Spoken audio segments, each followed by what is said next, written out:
नमस्कार दोस्तों, मेरा नाम है सुमित और आप देख रहे हैं मेरा YouTube चैनल। आप सबका मेरे चैनल पे फिर से स्वागत है। दोस्तों, आज हम बात करने वाले हैं SBI कियोस्क के द्वारा किए जाने वाले IMPS के बारे में। IMPS जो हम करते हैं SBI कियोस्क के अंदर, वो कियोस्क करने का क्या बेनिफिट है, क्या हमको एडवांटेज है, क्या डिसएडवांटेज है, ये आज हम इस वीडियो में देखने वाले हैं। मैंने इसके लिए एक PPT बनाया हुआ है, तो चलिए मैं उस PPT पर ले चलता हूँ। इस PPT की मदद से आप जानेंगे कि जो SBI बैंक है, उस कियोस्क बैंकिंग से जो हम IMPS करते हैं उसके क्या बेनिफिट है और क्या बेनिफिट नहीं है। तो चलिए PPT को रन करते हैं।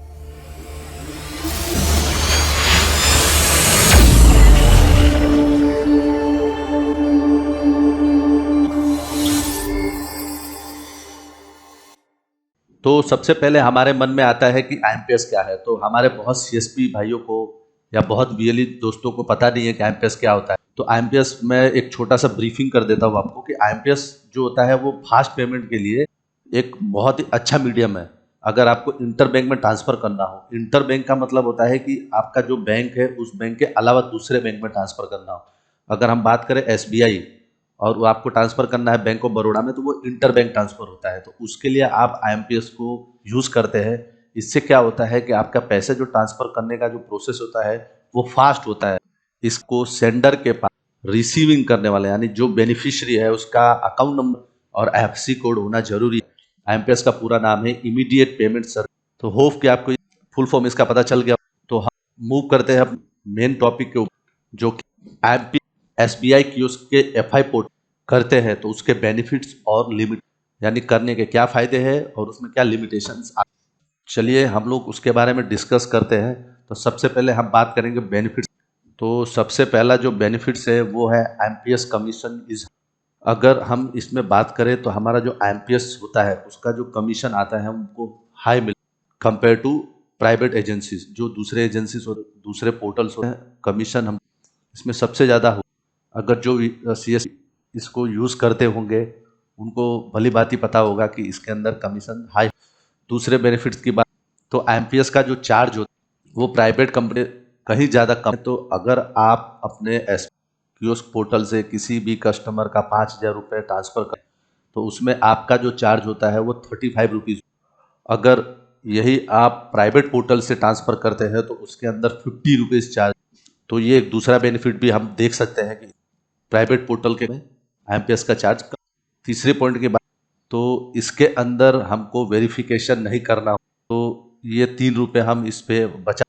जो नेक्स्ट बेनिफिट है safe place for safe transaction. SBI kiosk से जितने भी आप ट्रांसफ़र करते हैं, ट्रांजेक्शन करते हैं IMPS, वो एक तरह से सेफ है और कस्टमर को भी सेफ फील होता है कि हमने जो भी ट्रांसफ़र किया है वो SBI पॉइंट से। अच्छी बात है हमारे लिए।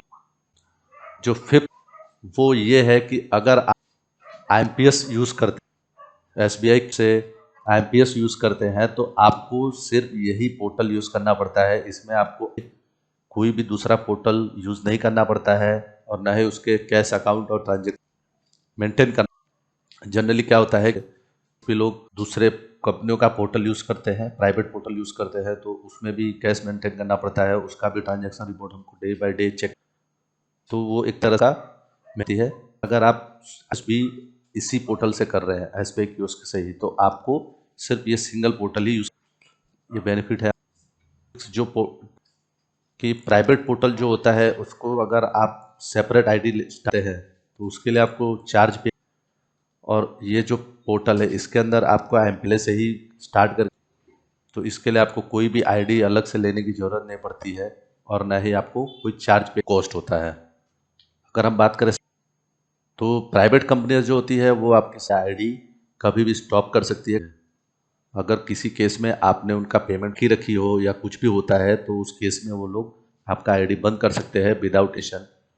बट SBI की उसके अंदर ऐसा कोई भी प्रॉब्लम। जो 8 है वो है कि SBI CSP पॉइंट जो होता है वो एक तरह से SBI के नाम की वजह से एक ब्रांड बन चुका है SBI।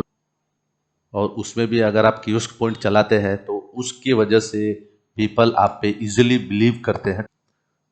तो वो लोग प्राइवेट जगहों पर ना जाकर आपके पास से ज़्यादा ट्रांजेक्शन करवाते हैं क्योंकि उनको ट्रस्ट होता है कि आपके द्वारा किया हुआ IMPS। तो इस वजह से ये भी एक हमारा बेनिफिट। और यह जो कियोस्को का मोटो है सुरक्षा और भरोसा दोनों, तो यहाँ पे तो ये हमने डिस्कस किया टोटली 8 जो एसबीआई का कियोस्क चला रहे हैं। अगर हम नेक्स्ट टॉपिक के बारे में बात करें हैं तो उससे पहले अगर आपको यहाँ तक लगा हो तो आप मेरे वीडियो और चलिए हम अब इसके लिमिटेशन, क्योंकि जिन चीज़ों के बेनिफिट्स होते हैं उनका कुछ बैक भी होते हैं, तो हम बात करते इसका जो पहला लिमिट कि हम रूरल बैंक जो होते हैं या बैंक होते हैं उसमें मोस्टली कई ऐसे सारे बैंक है, जैसे कि एग्जांपल के लिए आर्यवर्त बैंक है, उत्तर बिहार बैंक है, इसके अंदर आप आए इसके लिए आपको करना पड़ता है जो कि अभी कियोस्क पोर्टल। तो अगर आप एमपीएस कियोस्क पोर्टल से यूज करेंगे तो उसमें से सब बैंकों में जिसमें कि पॉसिबल नहीं होता है आप, तो कई बार ऐसा होता है कि बैंक का सर्वर बैंक होती है उसका सर्वर डाउन होने के केस में उस केस में वो आधे घंटे से लेकर 2 घंटे के क्रेडिट होता है। बट यहाँ पर एनईएफटी की बात करें तो हमारे कियोस्क पोर्टल में एनईएफटी आने वाला है। तो दूसरा ये है कि अगर इस सिचुएशन में आपको एमपीएस करना जरूरी है बट सर्वर डाउन है तो आप ये 3 लिमिटेशन कि हम जो एसबीआई क्यू करते हैं उसमें डेटा होता है वो नहीं होता है। फॉर एग्जाम्पल अगर कोई कस्टमर आज आपके यहाँ से चाहता है 10 दिन बाद वही कस्टमर आपके पास आता है तो आपको अगेन पूरा डिटेल लेकर उसको फिल करना पड़ेगा, अकाउंट नंबर डालना पड़ेगा, अमाउंट बैंक लेना पड़ेगा, उसका एफएससी आपको डालने के बाद आपको एमपीएस करना पड़ेगा, तो जो कि एक बहुत ज़्यादा आता है। जबकि प्राइवेट पोर्टल में ऐसा कुछ उनके मोबाइल नंबर से उनकी एक आईडी क्रिएट हो जाती है, उनका रजिस्ट्रेशन है, उसके अंदर जो भी ऐड करते हैं वो फ्यूचर के लिए वो उसके अंदर सेव हो जाता है। कस्टमर का सिर्फ मोबाइल नंबर एंटर करने से वो पूरी डिटेल होता है जो कि तो जो अब चौथी पॉइंट है वो है कि इसके अंदर आप जब आपको कि उस आप जो नंबर एंटर कर रहे हैं वो एक्सेक्ट करेक्ट होना चाहिए। कई बार ऐसा हो कि जो कस्टमर आता है उसके पास कोई भी उसके अकाउंट नंबर होता है, केस में आप मैच किया और लिखने में उसने कुछ गलती की, वो गलती करते हैं, तो ऐसे टाइम में आपके लिए एक बहुत ये हेडेक क्या है वो हम अगले टॉपिक नेक्स्ट स्लाइड में। तो इसमें भी आपको ध्यान रखना पड़ता है कि आप जो अकाउंट नंबर एंटर हमने चौथी जो पॉइंट की बात की में आपको क्लियर हो जाएगा कि इसके अंदर आप कस्टमर का अकाउंट बेनिफिशियरी का नाम पाते हैं, क्योंकि एसबीआई एमपीएस के अंदर ये अभी सुविधा नहीं आई है, नहीं है। अगर आपने वेरिफिकेशन किए बिना अगर अकाउंट नंबर रॉन्ग होता है और आपने ट्रांसफ़र दे दिया, मतलब एमपीएस आपने सक्सेसफुल कर दिया, तो बहुत ज़्यादा चांस है कि आप रॉन्ग कर दिए वो, क्योंकि जैसे मैंने पहले ही बताया आपको कि कस्टमर के पास बहुत कम चांस होता है कि वो उसके हाथ में या तो उसके पास ओरिजिनल पासबुक हो। कई कस्टमर तो अपने हाथ पे लिख कर लाते हैं, कागज़ पे लिख कर लाते हैं, मोबाइल में मैसेज बताते हैं, तो ऐसे में आप उनके ऊपर ट्रस्ट नहीं कर सकते क्योंकि अकाउंट नंबर लिखने में उनसे मिस्टेक हो सकती है, बट आप यहाँ पे केयरलेस नहीं हो सकते हैं। इसलिए आप इसके अंदर आपको बहुत ज़्यादा ध्यान देना पड़ेगा।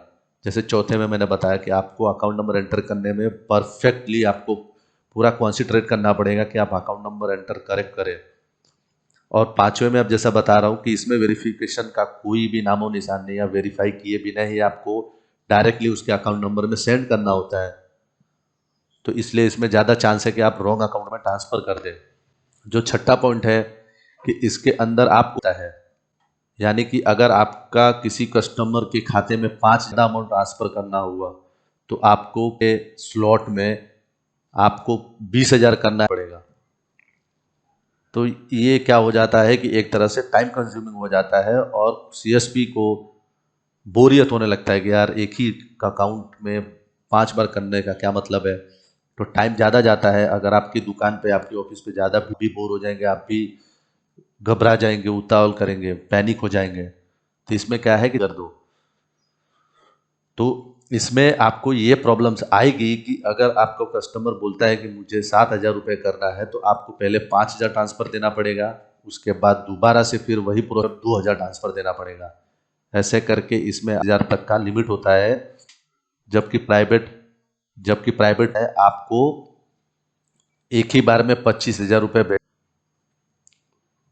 आईएमपीएस की बात करें तो इस पोर्टल के अंदर सबसे जो प्रॉब्लम है वो है कि पर अकाउंट आपको हर महीने 25,000 की लिमिट मिलेगी। इसमें आप 25,000 से किसी भी कस्टमर का सेम अकाउंट में दोबारा नहीं भेज पाएंगे, क्योंकि उसमें कस्टमर का सबसे बड़ा यही लूप होल है इस आईएमपीएस का कि इसके अंदर आप 25,000 पर मंथ। इसका जो 8वां पॉइंट है जो कि सबसे बड़ा प्रॉब्लम है हर एक सीएसपी के लिए जो कि एसबीआई कियोस्क चलाते हैं, कि इसके अंदर जो बिजनेस आवर्स होता है वो सुबह 8 से रात को 8 बजे तक होता है। अगर इसमें आप सुबह 8 बजे से पहले और रात को 8 बजे के बाद किसी का भी आईएमपीएस करना चाहे या पोर्टल को यूज़ करना चाहे तो आप नहीं कर पाएंगे, क्योंकि इसके अंदर बिजनेस आवर क्लोज्ड लिखकर मैसेज आ जाता है और इसके अंदर ये टाइम लिमिट रहता है, जिसकी वजह से अगर किसी भी वॉकिंग कस्टमर का आपको आईएमपीएस करना हुआ तो आप इससे नहीं कर पाएंगे। तो देखने जाए तो ये वाला पॉइंट सबसे मेजर है, सबसे बड़ा इशू है, जो कि इसके ऊपर एसबीआई बैंक और बीसी को सोचना चाहिए। तो दोस्तों ये थे हमारे कुछ एसबीआई एमपीएस को लेकर हमारे व्यूज़। अगर इसके बारे में आपके कुछ भी वैल्यूएबल पॉइंट्स ऑफ व्यू हो तो आपसे रिक्वेस्ट है कि आप इस टॉपिक के बारे में अपना राय दें, अपना कमेंट हमें सजेस्ट करें।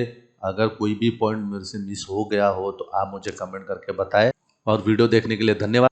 आप वीडियो को ज़्यादा से ज़्यादा लाइक करें, शेयर करें और चैनल पे अगर कोई भी नया है तो चैनल को सब्सक्राइब कर ले। तो चलिए मिलते हैं ऐसे ही मेरे नए वीडियो के साथ। आप मुझे ज़रूर से कमेंट करके बताएं कि आपको वीडियो कैसा लगा। मिलते हैं मेरे नए वीडियो में, तब तक के लिए